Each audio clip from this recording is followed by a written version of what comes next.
आईने हिंदी के एक नए एपिसोड में आपका स्वागत है, जहां आपके लिए लेकर के आते हैं इंडियन डिफेंस की प्रमुख अपडेट्स को सबसे पहले। तो चैनल को सब्सक्राइब करना मत भूलिएगा। आज की अपनी अपडेट की शुरुआत करेंगे तेजस मार्क 2 को लेकर के आई एक बड़ी अपडेट से। दोस्तों, इकोनॉमिक्स टाइम की एक रिपोर्ट हाल ही में सामने आई है, जहां पर तेजस मार्क 2 की टाइमलाइन को लेकर के एक बहुत ही चौंकाने वाला दावा किया गया है। इकोनॉमिक्स टाइम की रिपोर्ट में ये दावा किया गया है कि तेजस मार्क 2 एयरक्राफ्ट जो है ये 2027 तक प्रोडक्शन रेडी हो जाएगा। इसको बनाने के लिए जो इंफ्रास्ट्रक्चर है ये विकसित किए जा रहे हैं और कार्य पूरी रफ्तार के साथ प्रगति पर है। और रिपोर्ट्स में ये भी कहा जा रहा है कि जो इसकी फर्स्ट फ्लाइट है ये हमें समय से पहले देखने को मिल सकती है। हालांकि तेजस मार्क 2 एक बहुत ही कैपेबल फाइटर एयरक्राफ्ट होगा, जिसका ऑल ऑफ वेट 17.5 टन का होने वाला है। लेकिन जो डिफेंस एनालिस्ट है या रक्षा मामलों के जानकार लोग हैं, ये इकोनॉमिक्स टाइम की जो टाइमलाइन जो उन्होंने बताई है 2027 की, इसको लेकर के थोड़ा संदेहप्रद है, क्योंकि उनका ये कहना है कि अभी एयरक्राफ्ट रोल आउट नहीं हुआ है। अगर इसका रोल आउट हमें 2025 के अंत तक भी देखने को मिलता है तो उसके एक साल के बाद इसकी जो पहली उड़ान है वो हमें देखने को मिलेगी, यानी 2026 के अंत तक इसकी पहली उड़ान हमें देखने को मिलेगी।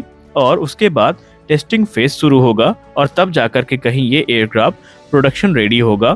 तो ऐसे में 2027 की टाइमलाइन सामने रखना और ये कहना कि तेजस मार्क 2 इसमें प्रोडक्शन को प्राप्त कर लेगा, तो ये थोड़ा अभी कह सकते हैं मुश्किल तो लगता है, नामुमकिन नहीं है बट मुश्किल लगता है।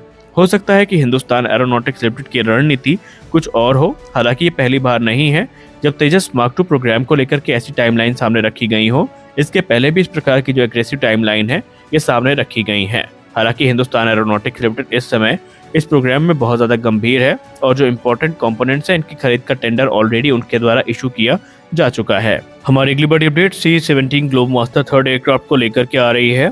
दोस्तों, जैसा कि हम सब जानते हैं, भारतीय वायुसेना में जो सबसे प्रमुख ट्रांसपोर्ट एयरक्राफ्ट की बात जब होती है तो उसमें C-17 ग्लोबमास्टर 3rd का नाम सबसे सम्मान के साथ लिया जाता है।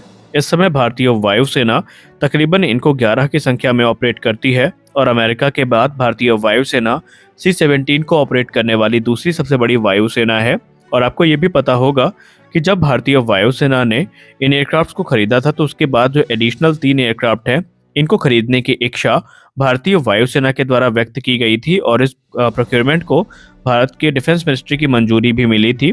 लेकिन बाद में जो कह सकते हैं ऑर्डर्स हैं ये ना होने की वजह से बोइंग ने इसका प्रोडक्शन बंद कर दिया था और उसके बाद से भारतीय वायुसेना को अतिरिक्त एक एयरक्राफ्ट मिल सका था, जिसके बाद जो टोटल भारतीय वायुसेना में एयरक्राफ्ट की संख्या है वो 11 पहुंच गई थी। और अभी भी भारतीय वायुसेना इनको लेने के लिए काफ़ी इच्छुक है। लेकिन हाल ही में एक रिपोर्ट सामने आई है जहां पर कहा जा रहा है कि वर्ल्ड डिफेंस शो जो कि सऊदी अरेबिया में आयोजित किया गया था, यहां पर बोइंग के प्रेसिडेंट ने ये कहा है कि इस समय 5 से ज़्यादा देश ऐसे हैं जो कि C-17 को बड़ी संख्या में खरीदने के लिए इच्छुक हैं और आने वाले भविष्य में उनको ये उम्मीद है कि ये जो कह सकते हैं इच्छा है इनकी ये और भी ज़्यादा बढ़ सकती है।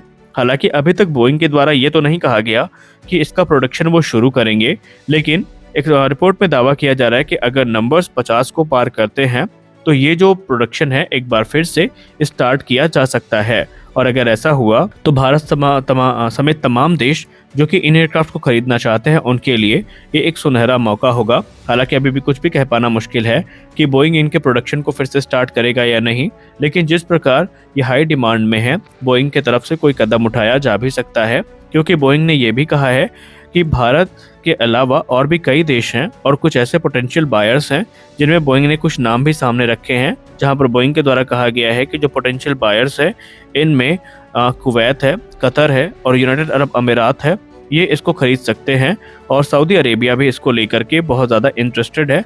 तो बोइंग आने वाले भविष्य में शायद कोई बड़ा निर्णय इसको लेकर के ले भी सकती है। हमारी अगली बड़ी अपडेट भारत के रक्षा मंत्रालय को लेकर के आ रही है। भारत के रक्षा मंत्रालय ने advance weapon equipment India limited यानी AWEIL के साथ एक बड़ा कॉन्ट्रैक्ट साइन किया है। दरअसल रिपोर्ट्स में बताया जा रहा है कि मिनिस्ट्री ऑफ डिफेंस ने कानपुर स्थित advance weapon equipment India limited के साथ तकरीबन 1752.13 करोड़ रुपए का बड़ा कॉन्ट्रैक्ट साइन किया है, जहां पर 463 की संख्या में स्वदेश निर्मित 12.7 mm की स्टेबलाइज्ड रिमोट कंट्रोल गन्स के मैन्युफैक्चरिंग और सप्लाई की बात की गई है। ये जो स्टेबलाइज्ड रिमोट कंट्रोल गन्स हैं इनको क्रमशः भारतीय नौसेना और इंडियन कोस्ट गार्ड के लिए खरीदा जा रहा है। इस कॉन्ट्रैक्ट में एक चीज़ जो काफ़ी अहम है वो ये है कि साफ साफ मिनिस्ट्री ऑफ डिफेंस के द्वारा कह दिया गया है कि जो गन्स खरीदी जा रही हैं इसमें जो इंडिजिनस कंटेंट होगा ये 85% से ज़्यादा होना चाहिए। यानी कि इसमें अधिक से अधिक जो इंडिजिनस कंटेंट है इसको शामिल करने की बात भारत के रक्षा मंत्रालय ने पहले ही क्लियर कर दी है और माना जा रहा है कि तय किए गए टाइमलाइन में ये जो गन्स हैं ये डिलीवर कर दी जाएंगी। हमारी अगली बड़ी अपडेट तेजस मार्क 1A फाइटर एयरक्राफ्ट को लेकर के आ रही है। हालांकि दो रिपोर्ट हैं, एक रिपोर्ट अच्छी है और एक रिपोर्ट निराशाजनक है। हम सब एक बात तो अच्छे से जानते हैं कि तेजस मार्क 1A अपने डिलीवरी के लिए तैयार हैं और इस समय जो फाइनल टेस्ट हैं इससे ये गुजर रहे हैं और रिपोर्ट के हिसाब से फरवरी के अंत तक तेजस मार्क 1A का जो पहला फ्लाइट टेस्ट है ये आयोजित कर लिया जाएगा। तो वहीं हिंदुस्तान एरोनॉटिक्स लिमिटेड के द्वारा तेजस प्रोग्राम को लेकर के दो इम्पोर्टेंट अपडेट सामने रखी गई हैं, जहां पर उन्होंने ये बताया है कि अगस्त 2024 तक भारतीय वायुसेना को 4 की संख्या में Tejas mark 1A fighter aircraft Hindustan Aeronautics Limited के द्वारा डिलीवर कर दिए जाएंगे और इनमें से जो पहला एयरक्राफ्ट है यह फरवरी से मार्च के बीच में डिलीवर किया जाएगा। हालांकि हिंदुस्तान एरोनॉटिक्स लिमिटेड ने इनके प्रोडक्शन को लेकर के भी कुछ कहा है। उन्होंने कहा कि हमारा जो टारगेट था 2025 तक 16 एयरक्राफ्ट प्रति वर्ष की दर तक बनाने का, शायद अभी ये टारगेट पूरा ना हो सके और इसके पीछे उन्होंने जो स्लो इंजन डिलीवरी रेट है इसको जिम्मेदार ठहराया है। उन्होंने कहा कि अमेरिका से जो इंजन डिलीवरी है ये बाधित हुई है, जिसके वजह से जो टारगेट रखा गया था 2025 का वो शायद अभी हिंदुस्तान एरोनॉटिक्स लिमिटेड के द्वारा पूरा ना किया जा सके, लेकिन वो प्रयास कर रहे हैं इस समस्या का निवारण करने का। तेजस मार्क 1A एयरक्राफ्ट भारतीय वायुसेना के लिए काफ़ी इंपॉर्टेंट है। 2021 में 83 तेजस मार्क 1A जेट्स का ऑर्डर प्लेस किया गया था और ये जो एयरक्राफ्ट हैं ये उसी कॉन्ट्रैक्ट के अंतर्गत भारतीय वायुसेना को डिलीवर किए जाएंगे। माना जा रहा है कि इनकी डिलीवरी 2028 तक कंप्लीट कर ली जाएगी और उसके बाद फेज 2 के जो तेजस मार्क 1A फाइटर जेट हैं इनकी डिलीवरी स्टार्ट की जाएगी, जहां पर अभी हाल ही में 97 की संख्या में जो तेजस मार्क 1A हैं इनकी खरीद को डिफेंस एक्विजिशन काउंसिल से जो मंजूरी है ये मिली है। रिपोर्ट्स में कहा जा रहा है कि जो तेजस मार्क 1A फाइटर एयरक्राफ्ट की पहली स्क्वाड्रन है ये नाल एयरबेस राजस्थान में डिप्लॉय करी जाएगी, जो कि अभी तक MiG-21 जैसे एयरक्राफ्ट को ऑपरेट करती रही है। हमारी अगली बड़ी update gas turbine research establishment से आ रही है। दोस्तों, जैसा कि हम सब जानते हैं कि कावेरी इंजन प्रोग्राम को लेकर के गैस टरबाइन रिसर्च एस्टेब्लिशमेंट काफ़ी रफ्तार के साथ आगे बढ़ रही है और उनका ये दावा है कि बहुत जल्दी कावेरी इंजन का जो सर्टिफिकेशन प्रोसेस है इसको कंप्लीट कर लिया जाएगा।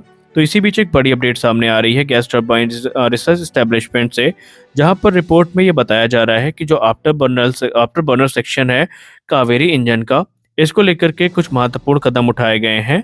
रिपोर्ट्स में कहा जा रहा है कि कावेरी इंजन के आफ्टर बर्नर सेक्शन के लिए जो टेंडर हैं ये इशू किए गए हैं, जहां पर अलग अलग प्रकार के जो कंपोनेंट्स हैं इनके सप्लाई की बात की गई है, जिनका काम आफ्टर बर्नर सेक्शन के निर्माण में किया जाना है। और जब ये पूरा कंपोनेंट मिल जाएगा तो जो आफ्टर बर्नर सेक्शन का निर्माण कार्य है वो नए सिरे से शुरू होगा और ये माना जा रहा है कि मौजूदा Kaveri engine after burner section लगने के बाद तकरीबन 75 क्विंटल का थ्रस्ट जनरेट करने में सक्षम होगा। हालांकि आगे चल के इसके इनहैंस्ड वेरिएंट भी तैयार किए जाएंगे। तो आज के इस वीडियो में बस इतना ही, मिलता है अगले वीडियो में कुछ और अपडेट्स के साथ। तब तक के लिए जय हिंद।